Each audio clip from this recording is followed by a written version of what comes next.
Just as a reminder to everyone today on our webinar that everyone will be on mute throughout the webinar. That way you don't have to worry about any distraction or noise going on in your world. I apologize in advance if there's a little in mine. I have people here working at the house in the backyard today, so I think we're okay. But if you hear any distraction, that's what it is. I'll keep myself on mute as much as I can throughout as well. If you do have questions, though, about the presentation for Allie or about any of the content that she's sharing, please use the Q&A dialog box. On your Zoom navigation screen button control, you'll see a Q&A button. You press that, it opens a box. You can enter in questions. Others can upvote and downvote those. We'll prioritize them, feed them to Allie for answering throughout the presentation when she takes breaks. We do have a couple of polls that we're going to run today. One will be just to get your pulse on your own experience with branding and standards. The other one will be for venues that are on the call today. A follow-up question that we did about a month ago about cancellation and booking policies. We just want to see if anything's changed in the last month and look out a little bit farther than we did the first time. And finally, as people are doing right now, if you have any comments to share with the group or any other questions to ask of the group, go ahead and use that chat box. Just again, a reminder to hit that little drop down next to where it says "to," right above where you type in your messages, and change it to say all panelists and attendees so that everyone gets the benefit of your comments. And with that, I'm going to go ahead and stop my share, and I'm going to go ahead and turn it over to our Director of Marketing, Allison Salem. Hi, everyone. Joel, can you see my screen okay? Yes. Okay. Thank you so much for joining us today for our latest webinar, Building a Brand Style Guide. This is the second part of the Take Your Business to the Next Level series that we are doing.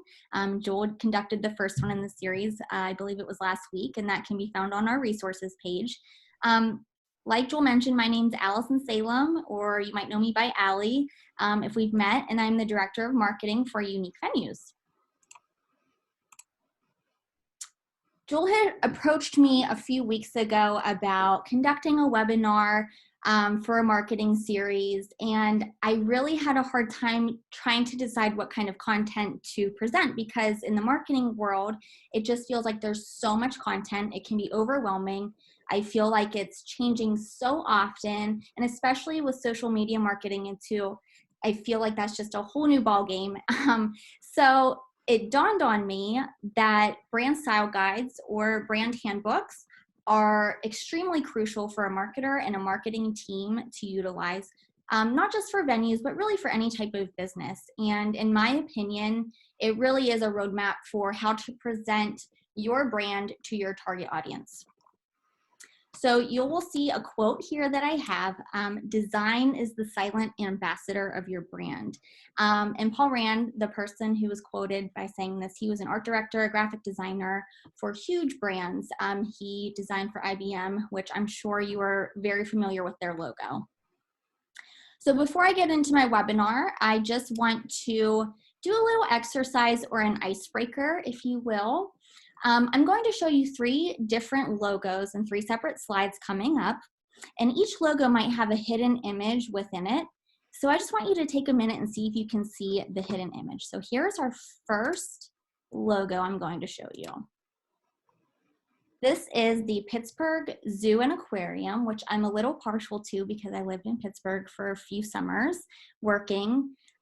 If you see something hidden in this picture, go ahead and just shoot it in the chat box.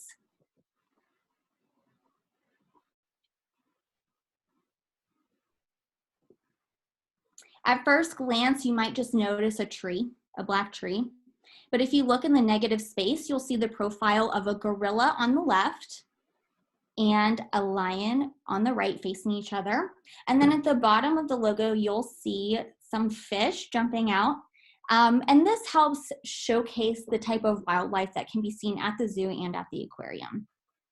I know Joel and I were talking before we started, and he asked me, what do you see first? And I always saw the gorilla and the lion first, and he saw the tree first. So I think that's really interesting how that might affect maybe different personalities and things like that. Here is the next logo for Toblerone. Toblerone's a popular chocolate bar. It's been around for quite some time. So see if you can find the hidden message within. Shoot it in the chat box. So the current logo features a mountain that you see in yellow, and it symbolizes the Matterhorn Mountain in Switzerland, where the chocolate's origins began. But hidden inside that mountain, if you said that there's a bear hidden inside, you are correct. If you can see it right here. I actually had a hard time spotting this one. I think it's the color combination of the yellow and the white. But the bear symbolizes the unique honey flavor found in the chocolate, but also the fact that the chocolate is made in what's known as the City of Bears. So that's just a creative spin on combining all of the elements of their brand within their logo. And this is my last logo I want to use for this little icebreaker. This logo is for the London Symphony Orchestra. So I'm not going to give away too much because it was hard for me to see it. But if you see anything within this logo, it's so simple. Shoot it in the chat box and see if you're correct. So right now you're looking at, London Symphony Orchestra, an L, an S, and an O. But it's also a conductor. So if you look closely, you can see the shape. You can see the baton right here, the conductor's head, and then his or her arm right here, which is actually one of my favorite logos. It's so simple, but there's so much thought that goes into it. So if you saw that, good job, because that was a really hard one. So why did I do that icebreaker? I want to show you the significance that a logo can have on your brand. So let's get back to the basics though. Let's talk about the origins of branding and what a brand is. Branding is a term that we hear used all the time in the marketing world. And according to Branding Mag, by definition, branding is a marketing practice in which a company creates a name, symbol, or design that is easily identifiable as belonging to the company. So essentially, your brand shows ownership and it announces to the world who you are. So think about it. Many, many centuries ago, branding was an essential part of daily life. So pottery was and is, it's practical and decorative. So when a person made pottery, they wanted people to know that it was theirs and that they created it. It's important to consider that at that time, largely the population was illiterate, right? So the use of simple symbols communicated who the maker or the artist was. And as the reputation of the pottery was built and the brand was sought after, it became valuable. And even today, antique pottery is more valuable because of the way it's marked. So you'll see there's a symbol right here. And that's just an example of how a piece of pottery might be marked underneath. So in 2000 BC, which is a long time ago, farmers branded their cattle and livestock to show ownership. So this branding announced to the community whose livestock belonged to particular farmers, thus the origin in the word brand.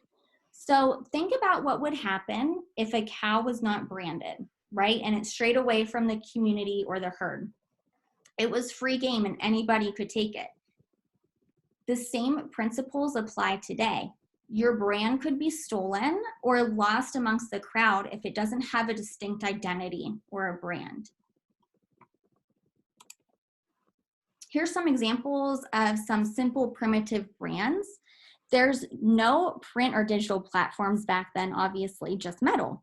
So farmers would create a mark that was unique to them.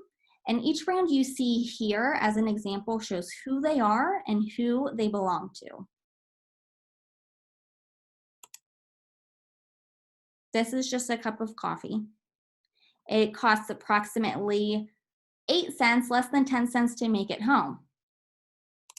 Starbucks is just coffee too, but they've convinced their customers to go out of their way every morning and spend over 260% more, right? And I know I definitely do that. After I drop my girls off at school, I see Joel does that too. I like to reward myself for making it out of the house on time as a busy mom. And it's just my way to kind of relax before I get into the office. And I probably spend more there than I should. But this is just a great example of how a brand can convince you to use to buy their product. So we're constantly being influenced by branding. Successful branding taps into our imagination and it taps into our emotions. Sparkling water's literally all it is just carbonated water, right? And there's so many products and different brands of sparkling water out on the market right now. So how do these companies influence us to choose their sparkling water over their competition? How do they set themselves apart? So they do this by evoking an emotional response. So you can see here the different examples of sparkling water that I have and the different types of emotions that they could evoke to a consumer. So sexy, dependable, worldly, cheap, and fun. So the shape of the bottle and the distinctive design and the branding and their logos, all of these reinforce their brand. And they all have a drastically different position within the market and price points, but they're still basically the same thing, just carbonated water. Now, think about your venues, okay? There are so many venues on the market. So how do planners choose your venue to book their event at? What sets you apart from the competition? Some questions that you might want to ask yourself are, is your venue elegant? Is it rustic? Do brides want to book an event there, or do students need a place for their events? Do you hold large corporate events or small intimate gatherings? Are you about luxury, or do you appeal to the bargain hunters? So we need to ask, what can a brand do and what can it not do? So no matter how great your logo is or your branding is, it cannot cover up bad customer service nor fix internal problems. A brand is not just a logo, although that is a large part of it. A brand can reinforce your values and it can highlight your strengths. It should convey what makes you unique, and knowing what makes you unique and your venue unique will help you develop your brand to set yourself apart from the competition. It helps you develop your identity. So let's talk about brand identity and the key components of it. So the key components to a brand identity are mission, vision, your target audience, brand personality, and your core values. So for your mission, you want to write down a mission statement about why your venue exists. For vision, you also want to write down a vision statement. So this would be a sentence or two about where you want your brand to go. Your target audience describes who your customers are and the clientele that you want to attract. So you need to think about why they need you. So in essence, how your products or services that you offer at your venue can solve their problems and their needs. This is the time to consider if you have any market research done or any insights that you can include to help your marketing team help communicate more effectively to that demographic. Number 4 is your brand personality. So I want you to do a little exercise with me if you can. If you have a piece of paper nearby, or if you can just jot a note on your computer, I want you to think about 5 adjectives or words that describe your brand. This helps you set the tone in your design elements and your voice in any writing or content creation that you might have for your marketing. So here's what I want you to do. I want you to make 2 columns. So we're going to have 2 lists essentially. And in your first column, I want you to write down 5 adjectives that describe your venue. And then in the second column, I want you to write down 5 adjectives that your venue is not.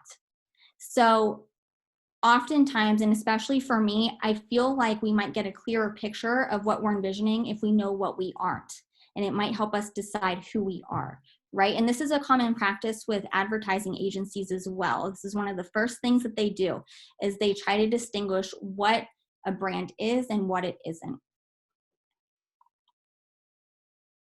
And number 5, the core values. And core values are just the principles that drive your business to decisions and actions.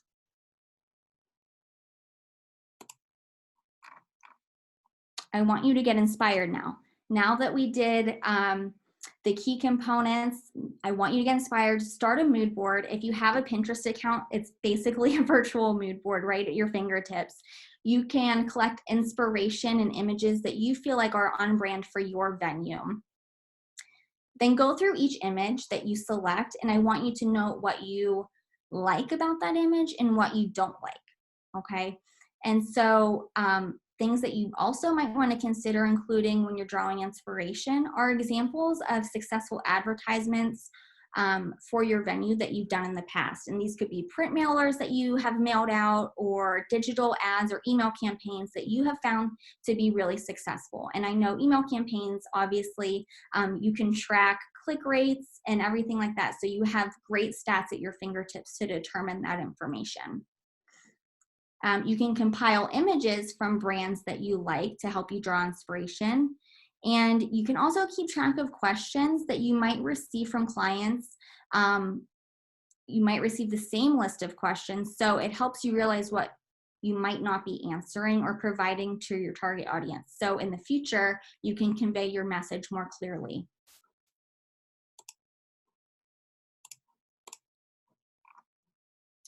So let's get into brand style guides and the key components. You have your brand identity and you have your inspiration. So let's tie it all together and learn about what makes up a brand style guide. Joel, do I have any questions before I move on? There are no open questions right now, so keep right on rolling. Okay. So a brand style guide's key components could include, but they're not limited to, your brand story, logo variations, color palette, typography, image guidelines, and your brand voice. And we're going to get into each one a little bit more in depth here in the next coming slides. So the first element is your brand story, okay? So we already talked about brand identity, and you can take those 5 key components that we talked about earlier, and you can either include it all, or you could simply just summarize it. So one example I wanted to share with you that I feel like is pretty universal are Toms, and you may have a pair of Toms of your own, but for their brand story, the founder, Blake, he had mentioned that he wanted to make a difference. He wanted to create Tom shoes so that they could match every pair of shoes purchased with a new pair of shoes for a child in need. So their brand story is simple, 1 for 1.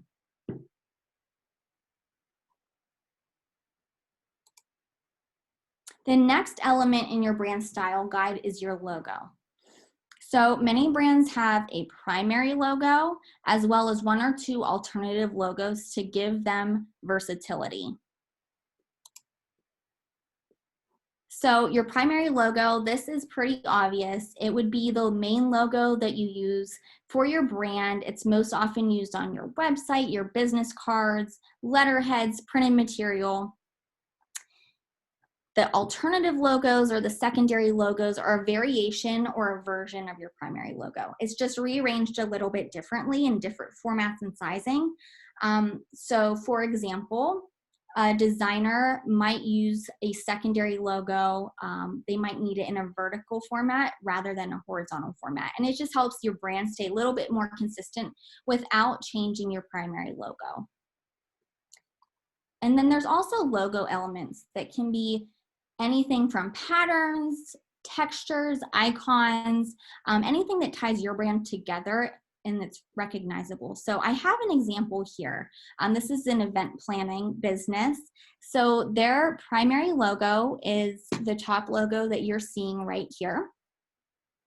The secondary logo or the variation or alternative logo is this one. You'll notice that there's not the little branch up top. And then there's different elements. So they might use this on 2nd or 3rd or 4th pages of a brochure. It basically just helps your branding stay consistent and let people know who you are. Elements are supplemental to the primary logo.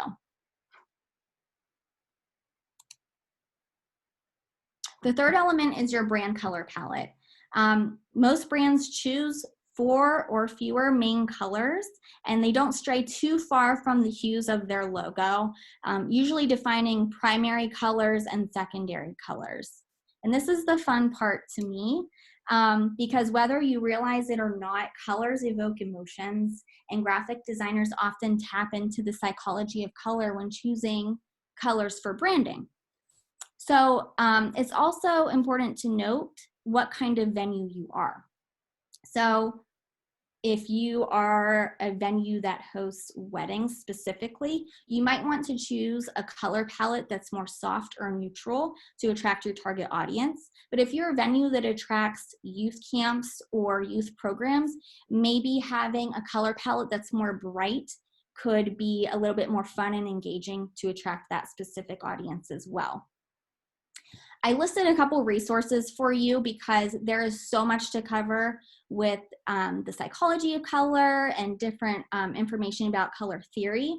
So there's a really great blog post here, and we can email these out to you so that you'll have them. This blog post is very in-depth, and it goes into each color specifically. And then there's also a book that you can order on Pantone's website. It's called The Complete Color Harmony, the Pantone edition. So I want to get into each color, and I'm only going to use the colors of the rainbow. But so for red, when you're marketing colors like red, it can capture the consumer's attention, right? The red psychology behind it, the meaning is associated with excitement, danger, passion, energy, and action. And you might notice some brands use red for their call to action buttons on their websites. And if you haven't noticed, start looking for it because it really helps their call to action stand out on their page. Or if you're in a supermarket or a store, some of the packaging is often red to try and attract the consumer to take their product off the shelves versus their competition.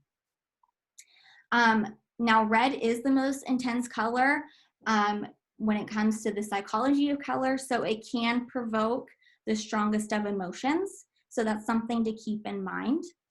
And let's get into orange. So orange represents creativity.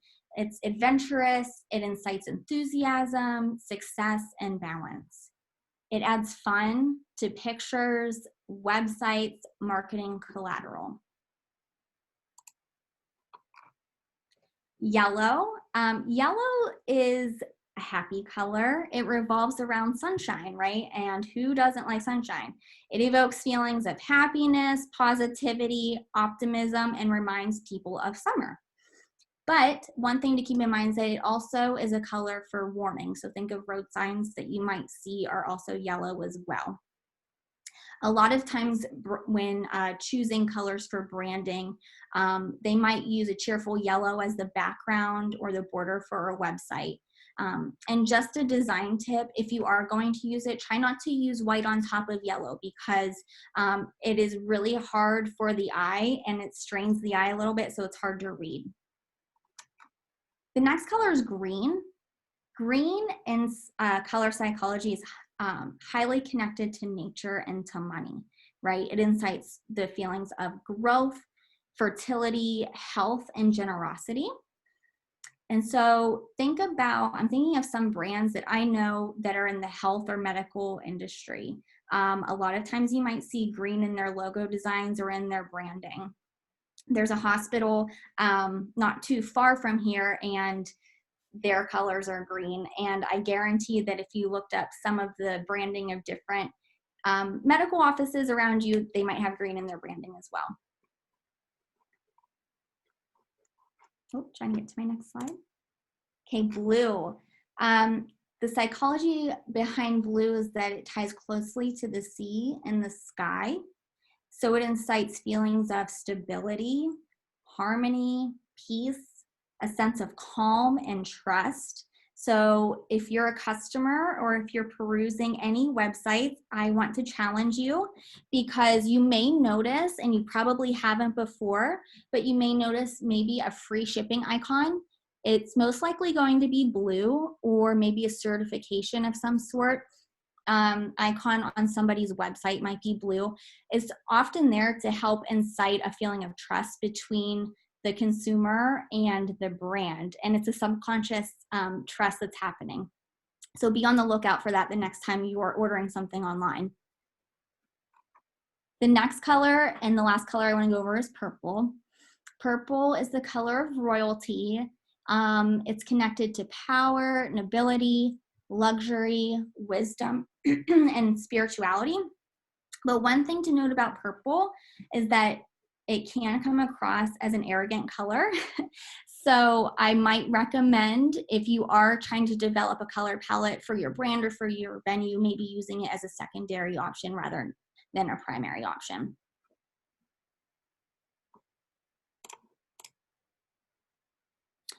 So think about your primary brand colors and your secondary brand colors and how they'll be used in your marketing efforts and in your branding. So this is why it's so important in your brand style guides to include color swatches, as well as things called CMYK, RGB, and hexadecimal values for each color. So CMYK just simply stands for cyan, magenta, yellow, and key.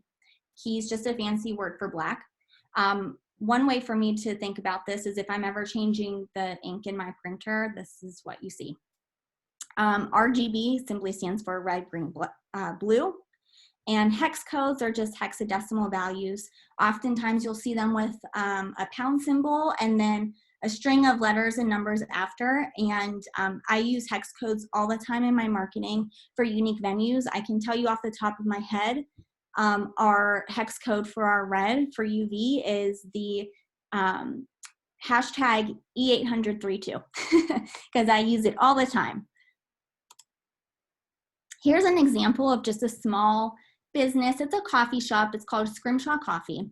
But I wanted to use their brand style guides as my example because I was looking at some popular brands that you might know of, like Nike or Twitter, but they are very thorough and very intense. But I feel like from a venue's perspective, you might not have to be as strict as some of these global brands. So I felt like this was a great example. So you'll see that they have their color swatches as well as the different color codes for your guidelines. And this is crucial for a designer and for a marketer because when they're developing or you're developing your marketing collateral, it helps you streamline and maintain your brand's visual identity. Joel, do we have any questions? We do have a couple questions, and they might actually be better to wait a little bit until we get through, but the one I think that maybe we could tackle right now is our venue is hosting all types of events. So any suggestions about how you build brands for all types of events? Or would you suggest making marketing branding for each type of event, like weddings, conferences, summer camps, that sort of thing? So what's your thoughts about if someone's trying to go through this and capture everything in one, is there a way to do that? Or is it better to think about trying to break them out? That's a tough one. For me personally, I might recommend maybe doing a variety. So maybe having marketing collateral that is a summarization of everything that you offer. Imagery, which we will get to towards the end of my presentation, is a great way to show that you include different types of events at your venue, but also having a distinctive like brochure or mailer or digital marketing piece for each event type is really helpful too. So specifically weddings, I always like to use weddings as an example because if I'm a bride, I don't really want to see examples of a youth camp at your venue, right? I want to be able to envision myself at your venue walking down the aisle and see what your catering might look like and what your reception room might look like. So I might recommend doing like an overall piece and then breaking them out individually from there. I hope that answers your question. I think it does, yes. And the other one, Erica, we will get to, but I want to go a little bit deeper into the presentation before we come back around and try to answer it. So let's keep rolling. Okay. So the fourth element, we've already said logo variations, color palette, your brand story. Now we're on to typography. Okay, so a good rule of thumb is that your brand font should be different than the font in your logo. Okay, this differentiation helps your logo stand out more. If it was the same, as your logo font, the more you use it, the less distinctive your logo can come across and become. So designers recommend choosing 2 to 3 font styles to keep your marketing cohesive and also to help your logo stick out. So there are a variety of typeface classifications, but there's 2 that I just want to talk about because I don't want to bore you, but these are very important. So there's 2 common type classifications for fonts. There's serif and there's sans serif. And as you notice, I have the different font classification in each. So serif is a small shape or projection that appears at the beginning or end of a stroke on a letter. And so typefaces with serifs are called serif typefaces. So as you notice, I don't know if you can see my cursor, but the P has the little serif here. Your S's have the serifs on the top and bottom. And then there's sans serifs. So a sans serif is a typeface without serifs. So it's called sans serifs from the French word sans, which means without. And you can notice it's a much more modern, clean font. It's important to note that typically serif and sans serif fonts are used in the body text when you're doing any kind of marketing or design. While the header might be more contrasting, it might be a script font, a handwriting, but it's typically a contrast to the body text. And those are the best kinds of font combinations to use whenever you're marketing your brand. So here's an example from that coffee shop I showed you from their brand style guide. It mentions typography. So it's important to note within your brand style guide to include an introduction about your font. So how, like I said, how it's going to be used in the body, what the headers are going to look like, how it relates to your brand. You also want to include alignment. Do you want your copy to be aligned left, center, right, font weight, italicized, bold, you name it. This is the place to put it in there. Element 5 are image guidelines. And this is where I can go back to answering your question. It's really important to use imagery within your marketing, but also to include it within your brand style guide. So venues like yours, you need to build a great photo library. And if you have the budget, most of the time budgets are really tight when it comes to this, but if you can, hire a photographer. If you're not able to, there's a couple things that you can do from a budget-friendly standpoint, is reach out to a photographer that maybe took pictures at a past event of yours and see if you can collaborate, maybe become partners within your community. Ask for permission to use their images in your marketing collateral, and always make sure you give them credit for any images that you include. This helps establish a really great relationship, and you can often refer clients to these photographers as well, and it can be a great business relationship. The second suggestion I have is looking for a college student. So you might have a college student nearby who's trying to expand their photography portfolio, and they just want to get images in their books and on their website, and oftentimes they'll do it for free or for very minimal cost.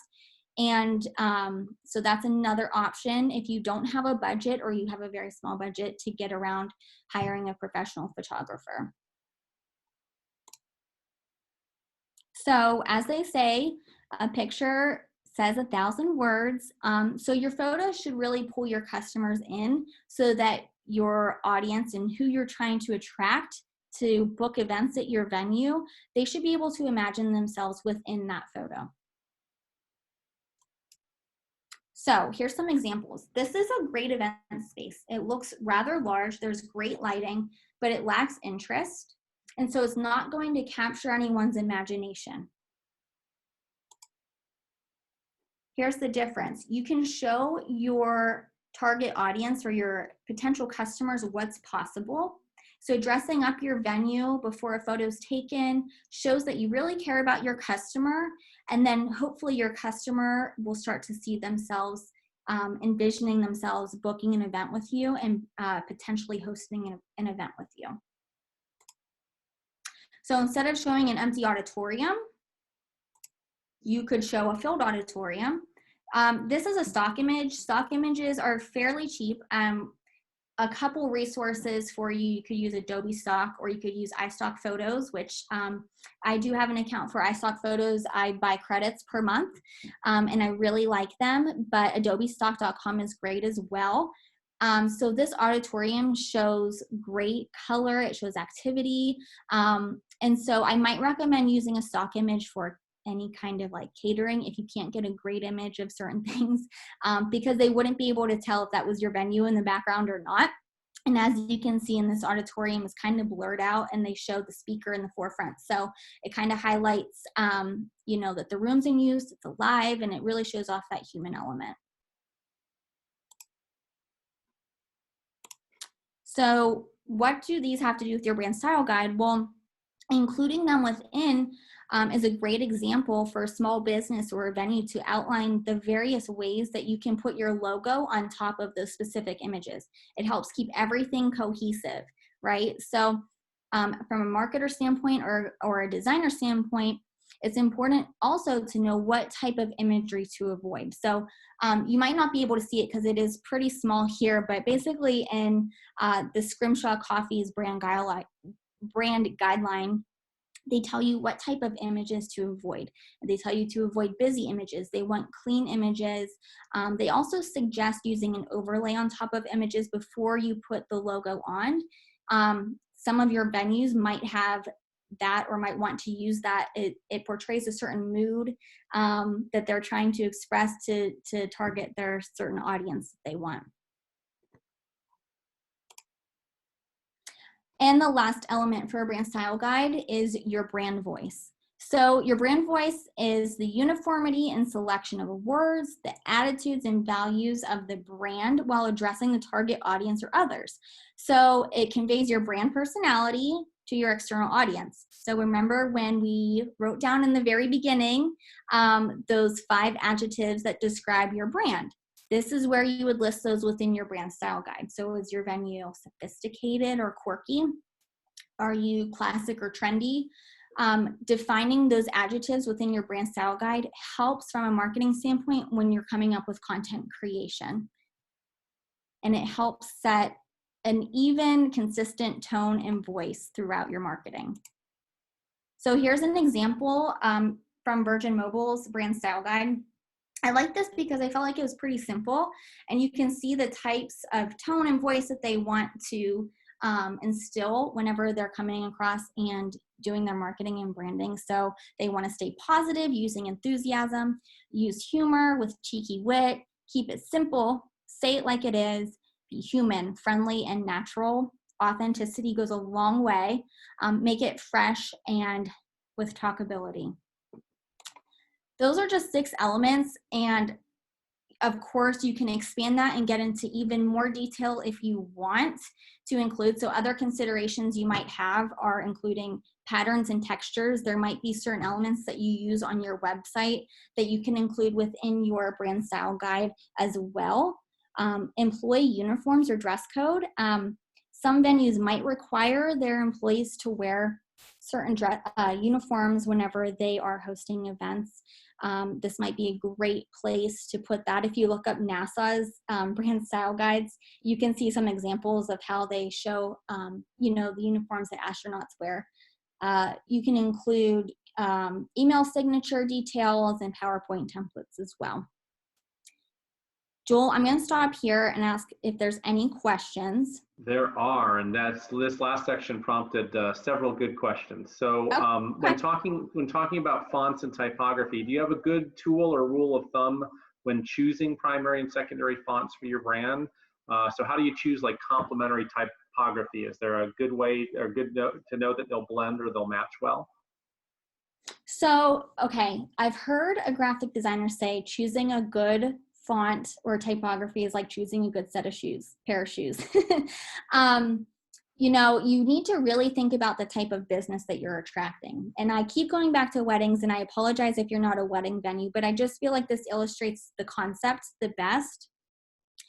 If you are trying to attract couples to rent your venue, maybe using a handwritten or script font as your header font on your website, or in your marketing collateral might be a great way to show your elegance or your sophistication. But pair that with an easily readable typography like a serif font or a sans serif font. Either one would go well. Now, I do know that the serif fonts, now remember, those are the ones with the little lines included in the letters. If you're reading a book, you might notice oftentimes that those are serif fonts. It helps your eye glide across the page, and you can read, keep your attention a little bit longer with fonts like that. Again, it goes back to the psychology behind it. So if you have a brochure where you have a lot of text, that might be a great place to start. Times New Roman is a serif font. I think Georgia is too. If you're using digital collateral, a sans serif font, like I said, it's the more modern, clean look in the digital age is a better way to go. But combining headers and body text, you have to play around with it. A graphic designer will really be able to help steer you in the right direction and provide you different options that you can mix and match together that will work really well. But they have great options for you. And one thing also to consider is, web safe fonts as well if you are doing something online, because you want to make sure that if somebody is looking at your website from their mobile device or something, it is the same font of your branding that you want to portray. So. Excellent. And then another question that came up was around photos. So with so many photo editing tools and great smartphone cameras, can we use phones to take our photos? Do you have any recommended apps that'll make our smartphone images look more professional? So what do you think about using your phone to capture some of the stuff for your website or your brochures, or aligning with your brand? You absolutely can. I think that's also a great tool to use. iPhone specifically, and I don't know off the top of my head the name of the campaign, but Apple ran a campaign. I think it was just called something like Shot on My iPhone. You can look it up, but it's basically a whole marketing campaign that is based around images people took on their iPhones, and it's helping them promote the quality of the images that your iPhones can take. It's a really cool campaign. But yes, you can absolutely use your phone. I'm trying to think of some apps off the top of my head.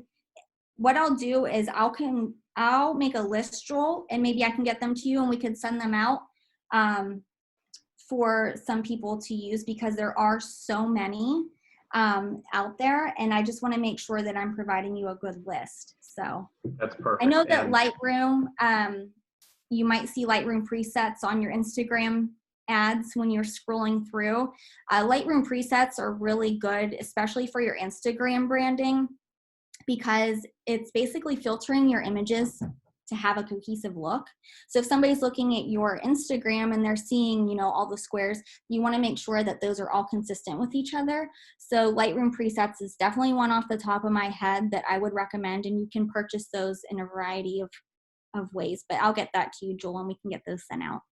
That's perfect. I will send those out with the slides. And as a reminder, everyone, we will send the slides and any other information within a couple days after this is done. And this is being recorded, and we will have it up on our resources page within 24 hours, usually after when it completes. So how much more of the presentation do you have to go here? One more slide and then that's it. Okay, let's do your last slide, and then we'll come back to a couple of higher level questions, I think, that tie in with the whole material. Okay.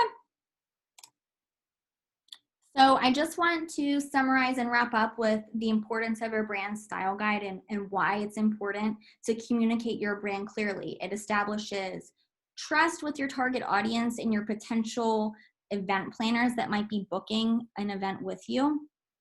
And like I mentioned earlier, it really is a roadmap for success and helps you to communicate a unified identity by connecting multiple elements and various elements that are within your brand, like I'm going to go through them: brand story, logo variations, color palette, typography, image guidelines, and your brand voice.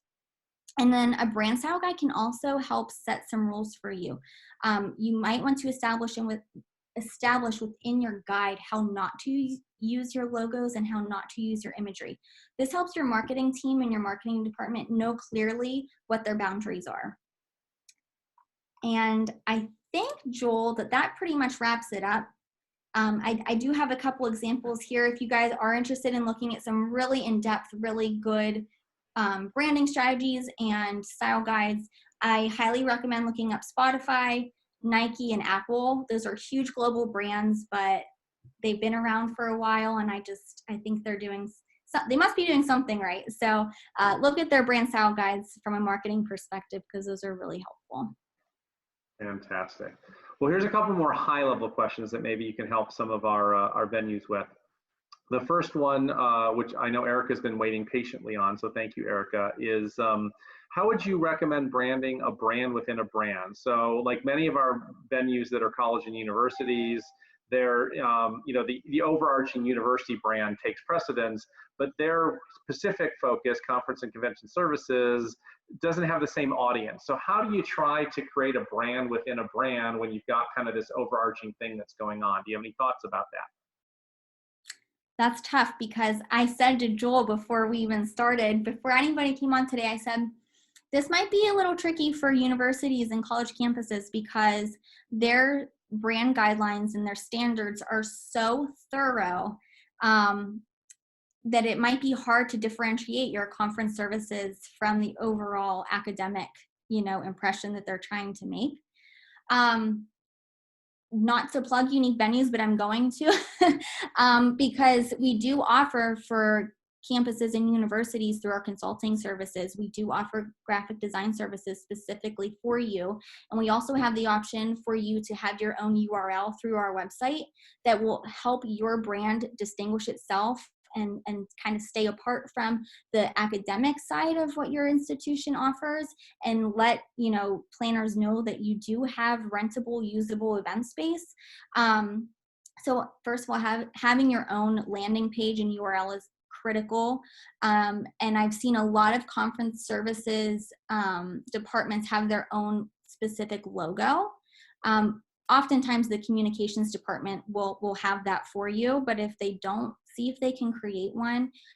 If not, we have design services where we can help you create kind of your own branding to help market what you offer to the type of events that you would like to attract. So I don't know if that's a clear answer, but that is a tricky one. And I hope that helps, Erica. Yep. And I think just so everyone knows, we offer those services for all venues, all members. So even if you are not a college or university, we can always help with things like this as well. So maybe you're part of a larger, organization brand, but you've got a sub brand just for the events part, the special events part of what you do. We can always help with those kinds of things and have helped clients across the country with all of those things. And I'll send out just a quick little snippet and a reminder for folks when I send out all the information out there. I'm just gonna, Joel, yeah. I'm just gonna follow up with that as well, that typically, obviously, the color palette will have to remain the same, but this is where imagery goes a long way, because like I said before, the type of imagery and photography that you choose to use in your marketing, you really want to use it to attract the kind of customer that you want, right? So if your conference department really wants to attract like the corporate business meetings, then the type of imagery that you choose should really be a huge part of that marketing. Show big images with text on the side or something, but that text will most likely have to be within obviously the typography and the fonts that your institution requires, as well as the colors, but the imagery is what will really set it apart. I think the other thing that I was going to mention is that you can also distinguish yourself through your voice. So a lot of people will say, okay, well, the rest of my university website is very brief and stark and not a lot of words and things like that. And you can, even if you can't escape the color palette or the logos, Allison, to her point, your images are part of your voice. Also, what you choose to say on those pages is part of your voice. And a lot of times we encourage people to be more descriptive, to talk about experiences, to take testimonials from people that have actually been at your venue and had an experience that, and include all of that stuff. So even though the rest of the university website might be stark and not as flowery or descriptive, you can certainly carve out a space within there that looks and feels like the rest, but sounds very different through the images and the language and the stories that you choose to tell. I mean, just having a blog, would differentiate you from most of the rest of your overarching organization, that would kind of tell your story in a way that would give them a sense of who you are, what your brand identity really is. Absolutely. All right, another question out there is, how do you recommend building a brand, especially like images and website development, for a space that's under construction? What kinds of thoughts do you have? Like, so we're building a new, whatever, venue, student center, but it's not ready yet. How do we build a brand around that? So going back to the beginning when we talked about your vision statement, I want to go back to that because you want to have a vision for what you want in the future, right? You want to know what kind of clientele that you want to attract to your venue. You want to know what kind of events that you want to book. Think about who they are, who you want to be a few years from now, right? And I also recommend that exercise before, where I said write down your adjectives, because and your mission statement. This will help you from the very beginning. This is the foundation. You need to know what kind of tone you want to set, like Joel was just saying with your voice. You want to know what kind of tone to set and then go from there. Colors, typography, that will all come. But you don't necessarily need your venue to be complete to choose those. Can I ask if you can type in the chat box or send something to Joel what kind of venue you're constructing?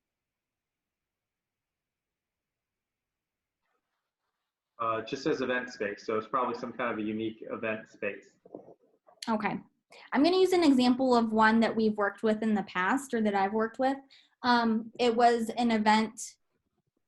It was a historic venue in Virginia, and they were building a barn on their property that was really rustic.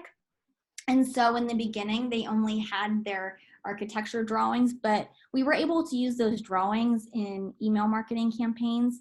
I feel like it worked really well because it was a rustic venue, that we were able to kind of incorporate those kind of drawings from the very beginning. But think about if you are rustic, or if you're going for a modern, clean look, what you want to portray. So like I said, with the typography, if it's a rustic, you might want to choose typography that might be a little bit more vintage looking.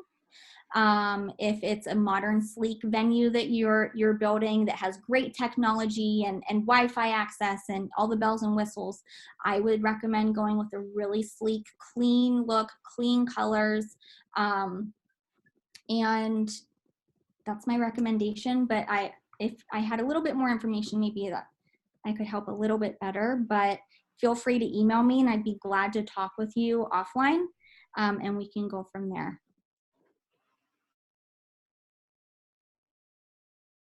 Oh, you're on mute, Joel. All right, so oh, we got one more question that just popped in. Could you make sure you include some information on the Lightroom preset that you were talking about earlier? So we'll make sure we do that on the list that is out there. So this is the last call for questions from anybody for Allie. If you do, here's one that came in. What if you have multiple venues? So let's say you've got different types. Maybe you've got a big event theater, and maybe you've got a small conference center. What again, is it? Can you wrap that all into one brand, or how do you think about multiple venues? I would probably have like I said before, like an overall branding strategy where you can highlight each and every different venue. If each of those venues have their own logos, you can put those logos on each image. So I'm almost thinking like in a brochure, you can put like your image overall if you're possibly like, my mind is blanking on the word, but if you have your own logo for your business that owns those venues, and then each image could have the logo for each specific venue on top of those images, that's kind of cohesive and shows that each brand is different, but they're all under the same umbrella. Or you could go the route I often suggest, you know, think of your social media. Do you promote each venue all together on one, you know, under one social media platform, or does each venue have its own social media? If that's the case, then I would do it separately, and I would try to come up with branding that's different for that, because social media is really important right now, and that's a whole other discussion. But if you're trying to promote a conference venue on social media, your tone of voice, your mission, your look is going to be different than if you're trying to promote a concert venue under the same company. So I would recommend, you know, differentiating them that way. But if you are going to do a mailer or some kind of campaign that shows off all your different brands, have your overall company logo at the top, and then show the different logo variations for each brand underneath. That's great advice. So I'm working with a client right now on some design services that is kind of stuck in that they're one brand, one image, one everything, but they have a really dynamic venue that has its own set of needs that kind of dominates, and they kind of get lost in the shuffle. And so again, they're all venues and they're all in the same physical complex, but they really need to carve out at least 2 identities, if not maybe 3, based on the different verticals that they have. So right. And that goes back to, yeah, and that goes back to your logos. You have your primary logos, you have your variations, and you also have your elements. So think back, the element that I showed you an example of was the branch.